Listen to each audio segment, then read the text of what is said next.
Hello friends, எல்லாருக்கும் வணக்கம். Welcome to my channel. இப்போ நீங்கள் பார்த்துக்கிட்டு இருக்க இந்த குழந்தை தான் இப்போ வளர்ந்து இந்த அளவுக்கு பெரிய ஆளாக இருக்குது. 33 வயசும் கம்ப்ளீட் ஆகிடுச்சு. வேறு யாரும் இல்லைங்க, இந்த குழந்தை தான் நான். அப்பா அம்மாலாம் பார்த்துக்கிட்டு இருக்கீங்க. கூடவே என்னுடைய கசின்ஸ் லாவண்யாவோட சிஸ்டர் பவானியும் இருக்காங்க. இப்போ எல்லாருமே பார்த்திங்கன்னா என்கிட்ட லோன் போட வச்சு, அதாவது லாவண்யா 33 லட்சம் அவளுக்குன்னு வாங்கின கடனை அடைக்கிறதுக்குன்னு ரொட்டேஷன் பண்ணியே 33 லட்சம் கடனாளி ஆகிட்டேன். இப்போ எனக்கு அம்மாவும் இல்லை, அப்பாவும் இல்லை. அம்மா அப்பாவுக்கு அப்புறமா என்னுடைய கசின் அந்த லாவண்யாவோட புருஷனும் அம்மா அப்பாவாக இருந்து எனக்கு கல்யாணம் காட்சியெல்லாம் பண்ணி வச்சு எனக்கு லைஃப் நல்லா கொண்டு போவாங்கன்னு நினச்சேன். அவங்க காசு கேட்குறப்பெல்லாம் நான் லோன்ஸ் மேலே லோன்ஸ் போட்டு கொடுத்து அவங்க சொன்ன மாதிரி செய்யலை. காசு கொடுக்குறேன்னு சொல்லிட்டு ஏமாத்தினாங்களே தவிர, என்ன அவதூறு பேசினாங்களே தவிர, நான் பொறாமை பிடிச்சவன் அப்படி இப்படின்னு சொல்லிட்டு, யாராவது பொறாமை பிடிச்சவன் 33 லட்சம் கடன் வாங்கி கொடுப்பாங்களா? ஸோ அவங்களோட அட்டிடியூட் அப்படி இருக்குது, பார்த்துக்கோங்க.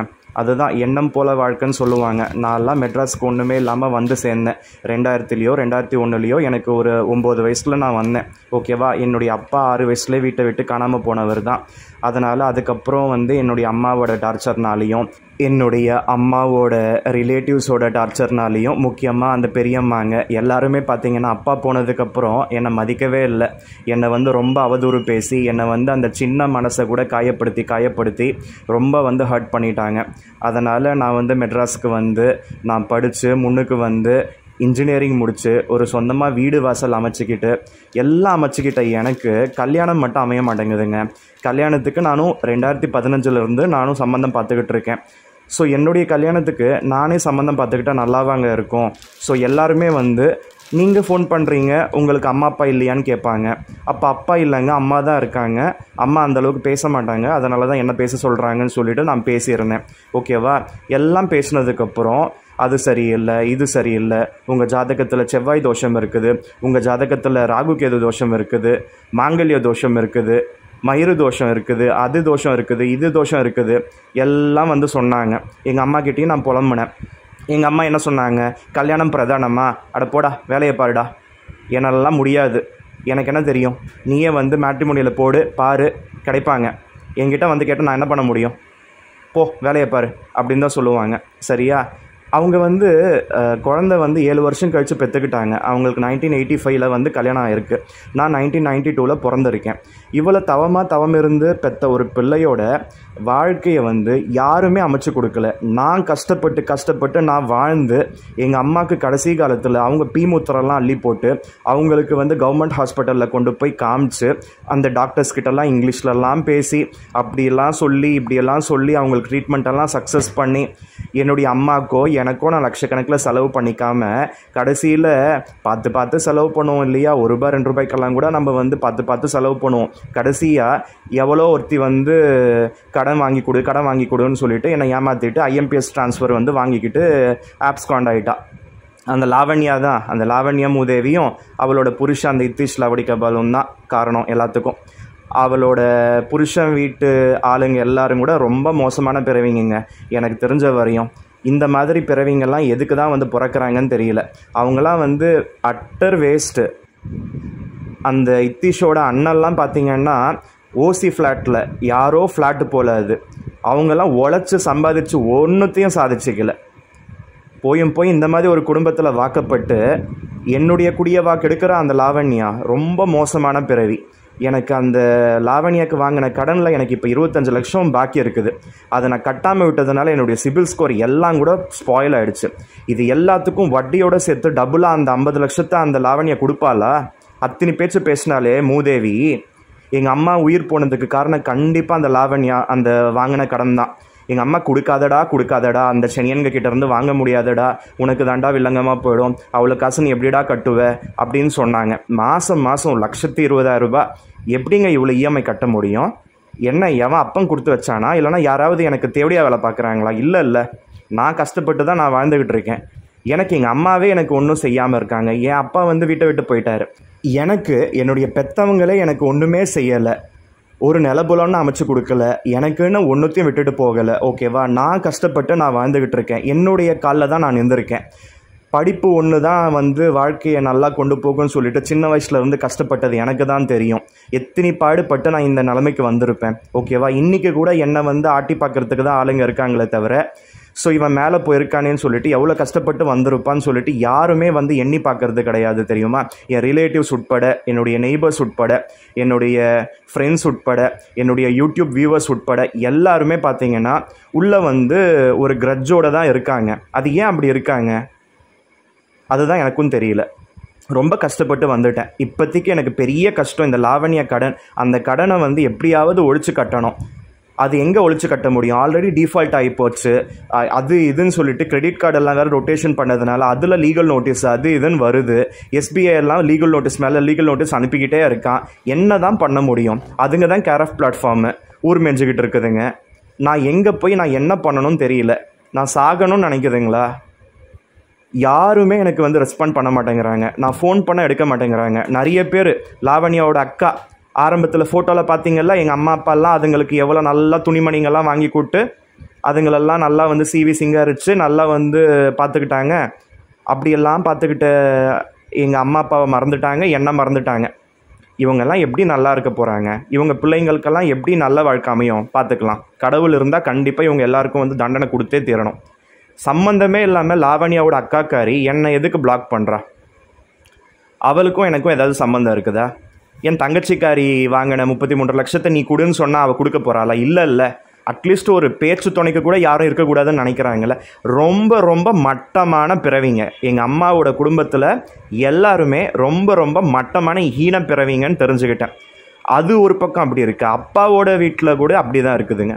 அப்பாவோட வீட்லேயும் ஒரு சனியை இருக்குது. அந்த சனியை வந்து எல்லார்கிட்டையும் என் பேரை ரிப்பேர் பண்ணி அதுங்களும் வந்து ரொம்ப கேடுகட்ட பைத்தியக்கார பிறவிங்கன்னு சொல்லிட்டு புரிய வைக்குதுங்க. ஓகேவா? எதுக்குங்க இந்த மாதிரி உறவுக்காரங்க? ஒருத்தன் கஷ்டப்பட்டு முன்னுக்கு வந்திருக்கான்னா அதை பார்த்து ஆச்சரியப்படுறதுக்கு இல்லையா? அவனை எப்படியாவது அவன் பேரை ரிப்பேர் பண்ணி டேமேஜ் பண்ணி அவனை கண்ட்ரோல் பண்ணி அவனை நிலக்குலைய வச்சு அவனை தற்கொலைக்கு வந்து தூண்டி அவன் செத்துட்டான்னா அவன் சாம்பலை எடுத்து பூசிக்கிட்டு நல்லா இருப்பாங்க போல். பைத்தியக்கார தப்பாக பேசிடுவேன், தப்பாக போயிடும். அதனால் நான் பேசலை.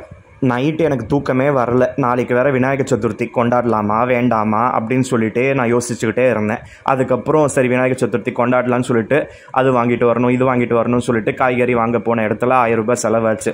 அதுக்கப்புறம் மளிகை சாமான்னு சொல்லிட்டு அமேசானில் போட்டு விட்டேன். அதுக்கு ஒரு 1600 ரூபாய் செலவாயிருக்கு. இந்த மாதிரி ஒவ்வொன்றுத்துக்கும் செலவு தானே தவிர நமக்குன்னு யாரும் வந்து ஒன்றும் கொடுக்க போகிறதில்ல. நம்ம கஷ்டப்பட்டால் தான் நம்ம சாப்பிட முடியும், நம்ம வாழ முடியும். அப்படி தானே நான் இருக்கேன். யார்கிட்டயாவது கையேந்துக்கிட்டே இருக்கேன், அம்மா தாயே பிச்சை போடுங்கன்னு. அந்த லாவண்யா புருஷனோடு சேர்ந்து வந்து பிச்சை கேட்டாலே கடைசியில் கூட இவ்வளோ லோன் வாங்கி கொடுத்துட்டேன், மேலேயும் ஒரு 7 லட்சம் ரூபாய் வந்து எனக்கு வாங்கி கொடு, உனக்கு லோன் இல்லைனாலும் உங்ககிட்ட எஃப்டி ஏதாவது இருந்தால் அதை பிரேக் பண்ணி கொடு, எனக்கு வந்து பிஸ்னஸ்க்கு தேவைப்படுது. என்ன தான் பிடுங்குற பிஸ்னஸ் பண்ணால் அந்த நாய் கேட்குறேன் நான். அங்கே என்ன வேறு ஏதாவது வந்து 4 பேருக்கு தெரியாமல் வேறு ஏதாவது தப்பு தண்டா பிஸ்னஸ் பண்ணாங்களா? என்ன இத்தனை லட்சம் ரூபாய் வந்து எதுக்கு தேவைப்பட்டுச்சு அந்த புறம்போக்குன்னு எனக்கு தெரியணும். ஸோ பாபாய் பசுமை வெஜிடபிள் ஷாப்பு, அந்த வெஜிடபிள் ஷாப்பு ஓப்பன் பண்ணுறதும் எங்கள் அம்மாவுக்கும் எனக்கும் தெரியாது. அதே மாதிரி அந்த பாபாய் ஹோட்டல், அந்த ஹோட்டல் ஓப்பன் பண்ணதும் எங்கள் அம்மாவுக்கும் எனக்கும் தெரியாது. எதுக்குமே எங்களுக்கெல்லாம் சொல்லாமல் காசுக்கு மட்டும் வந்து கேட்டு நானும் இழிச்சவாய மாதிரி அந்த நாய்ங்களுக்கு கொடுத்து உதவிட்டேன். ஏன்னா நாளைக்கு வந்து அவங்க நமக்கு முன்னே நின்று நமக்கு எல்லாம் செய்யணும். அவங்க வீட்டில் ஒரு பொண்ணை வந்து ஒன் சைடு லவ் வேறு பண்ணிட்டேன். எந்த சனியனுக்கு இப்போ வந்து என்னை பிடிக்குமோ பிடிக்காதோ, இல்லைனா அந்த சனியனுக்கு வேறு எங்கேயாவது எதாவது அஃபேர் இருக்குதோ இல்லையோ யாருக்கண்டா. இப்போ இருக்க பிள்ளைங்கள்லாம் என்ன நல்லாவா இருக்காங்க? அது வந்து ஊர்மையுதுங்க. அதனால் கண்ட நாய்ங்க மேலே வந்து ஆசைப்பட்டு மோசம் போயிட்டேன். சரியா? அதனால் என்னை ரொம்ப வந்து என்னை காயப்படுத்தி என்னை வந்து ரணகலமாக்கி என்னை வந்து இன்றைக்கி நான் நடப்பணமாக வாழ்கிறதுக்கு காரணமாக இருக்க எல்லாருமே கடவுள் புண்ணியத்தில் நல்லாவே இருக்க மாட்டாங்க. ஓகேவா? கடவுள்னு இருந்தால் அவங்களுக்கான தண்டனையை கண்டிப்பாக கடவுள் கொடுப்பார். பிறந்த நாள் அதுவுமா நல்லது பேசலான்னு வந்து உக்காந்தா மனசார மனசுக்குள்ளே இருக்கிறதெல்லாம் கொட்டிக்கிட்டே இருக்கேன். இது யார் கேட்டிருக்கீங்கன்னு தெரியல. நான் சொல்கிறதுல ஏதாவது தப்பு இருக்குதா? எனக்கு நியாயம் வேணும்ல. அதனால் பார்க்குற யாராவது ஒருத்தர் 2 பேராச்சும் நியாயமாக தர்மமாக ஏதாவது ஒரு கமெண்ட் வைப்பீங்களா? அதனால் இந்த ஷர்ட்டு, இந்த பேண்ட்டு, ஈவன் இந்த செயின், இது எல்லாமே பார்த்தீங்கன்னா அபுதாபியில் நான் ஒர்க் பண்ணிக்கிட்டு இருக்கப்ப நான் அந்த காசில் வாங்கின ஐட்டம்ஸு. இது எல்லாமே பார்த்தீங்கன்னா நீங்கள் பார்த்துருப்பீங்க. ஸோ இது வந்து ஸ்டாக் இருந்தது. ஸோ அதனால் புது ட்ரெஸ்லாம் வாங்கி பல வருஷம் ஆகுது. ஸோ இருக்கிற ட்ரெஸ் எல்லாம் போட்டுட்டு அதுக்கப்புறம் வேணும்னா வாங்கிக்கலாம். நான் மேக்ஸிமம் வாங்க மாட்டேன்னு நினைக்கிறேன். இத்தனி ஷர்ட்டுங்க இருக்குது, இத்தனி பேண்ட்டுங்க இருக்குது, இது போடுறதுக்கே எனக்கு வந்து அங்கே தெம்பு இல்லை. அதனால் எனக்கும் வந்து இந்த கோல்டு செயின்லாம் போட்டுக்கணும்னு எனக்கு பிடிக்கல. எல்லாத்தையும் தூக்கி உள்ளே தான் வச்சுருந்தேன். அட்லீஸ்ட் இன்றைக்கி பிறந்த நாள், அட்லீஸ்ட் இந்த சின்ன செயின் ஆச்சு போடலான்னு சொல்லிட்டு நான் எடுத்து போட்டேன். இது 5.6 கிராம்ஸ் தான். நல்லா வந்து வெயிட்டே இருக்காது, கழுத்தில் போட்ட மாதிரியும் இருக்காது. ஸோ கோல்டுன்னு அது என்ன சொல்கிறது, டிஷர்ட்லாம் போட்டுட்டு வெளியில் போட்டால் நல்லாயிருக்கும். அந்த மாதிரியான ரொம்ப light weight chain. Just 5.6 grams தான். இந்த மாதிரி அட்லீஸ்ட்டு ஒரு சின்ன செயினாக வச்சு போடலாமே, இன்றைக்கி பிறந்த நாள் இல்லைடா, என்னடா அதுக்கப்புறம் என்ன இருக்குது அப்படின்னு சொல்லிட்டு மனசார எடுத்து போட்டு இருக்கேன். ஸோ இது அம்மா இறந்ததுக்கப்புறம் எனக்கு எதுவுமே தோண மாட்டேங்குது. வீடு சுத்தம் செஞ்சுக்கணுன்னா கூட எதுக்கு செஞ்சுக்கணும், நாளைக்கு மறுபடியும் குப்பை தான் வரப்போகுது, என்ன இருக்குது. இப்போ விநாயகர் சதுர்த்தி கொண்டாடி என்ன ஆக போகுது? அம்மா இருந்தாவது சந்தோஷமாக இருந்திருக்கும், அம்மாவுக்கு சந்தோஷம், அம்மா சந்தோஷப்பட்டால் எனக்கு சந்தோஷம். ஸோ அம்மாவும் நானும் உட்காந்து பூஜைலாம் பண்ணுவோம். அது எல்லாம் வந்து எப்படி இருக்குது? இப்போ நான் ஒண்டிக்கட்டையாக நான் வந்து போராடணும், எதுக்கு இந்த வாழ்க்கை அப்படின்னு சொல்லிட்டு தோணுதுங்க. என்ன பண்ணுறதுன்னு தெரியலைங்க. ரொம்ப நாள் வந்து இந்த மாதிரியே வாழ்ந்த பைத்தியம் பிடிச்சிடுங்க எனக்குன்னு ஒரு நல்ல ஒரு ஃபேமிலி அமையணும், நல்ல ஒரு குழந்தைங்க அமையணும். அந்த குழந்தைங்க கையால் வந்து கொல்லி வச்சு நானும் போய் சேரணும். எவ்வளோ சீக்கிரமாக வந்து எனக்கு ஃபேமிலி அமைஞ்சு பிள்ளைங்க பெற்று நானும் நிம்மதியாக வந்து தூக்கத்திலேயே இறந்து போனால் அதுக்கப்புறம் எனக்கு செய்ய வேண்டியதுக்குன்னு செய்யறதுக்கு என்ன மாதிரி ஒரு நல்ல பையன். எங்கள் அம்மா என்ன தான் என்னை வந்து கொடுமைப்படுத்தியிருந்தாலும், என்னை வந்து அவதூறு பேசியிருந்தாலும், என்னுடைய அம்மாவோட ரிலேட்டிவ்ஸ் எவ்வளோ தான் கேவலமான ஹீனப்பிறவிங்களாக இருந்தாலும் எல்லாரையும் கூப்பிட்டு எல்லாத்தையும் மறந்துட்டு நான் வந்து எங்கள் அம்மாவோட அந்த கடைசி நிமிடங்கள் எல்லாத்தையுமே நான் செஞ்சேன் இல்லையா, அம்மாவை தகனம் செஞ்சேன் இல்லையா, அதுக்கெல்லாம் செலவாச்சு இல்லையா. ₹1 கூட எந்த நாய் கூட கொடுக்கல. ரொம்ப மோசமானவனுங்க. ஒருத்தன் கூட நல்லவன் கிடையாது. ஒரு ₹100 ₹200 பொருள் கூட வாங்கிட்டு வந்து கொடுத்துட்டு அந்த கணக்கு சொல்லி அதை வாங்கிட்டு தான் போகிறாங்க தெரியுமா. நிறைய பேர் வந்ததுக்கு பெட்ரோலுக்கெல்லாம் கூட கடன் வாங்கிட்டு தான் வந்தோம், நீ ₹2000 கொடுக்குறியா, ₹40,000 கொடுக்குறியான்லாம் வேறு கடன் கேட்குறாங்க. சாவு வீட்டுக்கு வந்து அடுத்த 2-3 டேஸ்லலாம் இந்த மாதிரி 1000 கணக்காக கடன் கேட்டவங்க ஒரு சிலர், லட்சக்கணக்காக கேட்டு பிடுங்கினது இந்த லாவண்யா புருஷன். எப்படிங்க இவங்களுக்கெல்லாம் மனசாட்சி வருது? நானும் எவ்வளோ நல்லவனாக இருந்தேன் அந்த லாவண்யாக்கு அவ்வளோ உதவி பண்ணேன். அப்போ கூட அவன் நல்லவ கிடையாது. என்னை வந்து கெட்டவனாக தான் காமிக்கிறான் எல்லார்கிட்டையும். என்ன பண்ணுறதுன்னு தெரியல இந்த மாதிரி ஆளுங்களை. ஸோ ஒரு சிலர் வந்து சொல்கிறாங்க மாலை ₹200 அப்படியா? யார் கேட்டா? எங்கள் அம்மா மாலை கேட்டாங்களா, நான் கேட்டேனா? ஒன்றும் பரவாயில்லன்னு தானே சொல்லிக்கிட்டு இருக்கேன். நான் போகிறேன், மாலை வாங்கிட்டு வரேன், அது பண்ணுறேன் இது பண்ணுறேன்னு அவங்களா போகிறாங்க வந்தாங்க, ஓகேவா. அதில் ஒருத்தர் சொல்லவும் சொன்னார், மாலை ₹200 அப்படின்னு சொல்கிறாரு. காசுக்கு எல்லாரும் கஷ்டப்படுறீங்க தான், இல்லைன்னு சொல்லலை. அதுக்குன்னு ஒரு இறந்து போயிருக்காங்க, அவங்களுக்கு மாலை கொண்டு வந்து போட்டுட்டு கூட அந்த ₹200 வந்து இப்படி வந்து பேசுகிறீங்களே. அப்போ நான் 33 லட்சம் லாவண்யாக்காக வாங்கி கொடுத்த லோனுக்கு நான் வந்து என்ன பண்ணணும், என்ன பேசணும் சொல்லுங்கள். இதெல்லாம் எந்த ஜென்மத்தில் நான் பண்ண பாவம்னு தெரியலையே. இந்த ஜென்மத்தில் இந்த மாதிரி ஒரு உறவுக்காரங்க, இந்த மாதிரி ஒரு குடும்பத்தில் நான் வந்து பிறந்து கஷ்டப்பட்டுட்டு இருக்கேனா, இல்லைனா வந்து இந்த குடும்பத்தில் பிறந்து நான் வந்து கவுண்ட் யுவர் பிளெஸ்ஸிங்ஸ்னு சொல்லி நல்லா கஷ்டப்பட்டு படித்து முன்னுக்கு வந்து சொந்த வீடெல்லாம் அமைச்சிக்கிட்டேனா, என்ன நினைக்கிறதுன்னு தெரியல. இப்போ வீடு அமைச்சிக்கிட்ட காசு இப்போ லாவண்யான்ற பேரில் வந்து கடனாளியாக உட்காந்துக்கிட்டு இருக்கேன். இதெல்லாம் நியாயமா? 33 வயசு முடிஞ்சு போய் 34வது வயசும் ஆரம்பிச்சாச்சு. அங்கிள் வயசு வந்தாச்சு. இதுக்கப்புறம் கல்யாணம் ஆக போதா, என்ன ஆக போகுது ஒன்றுமே புரியலைங்க.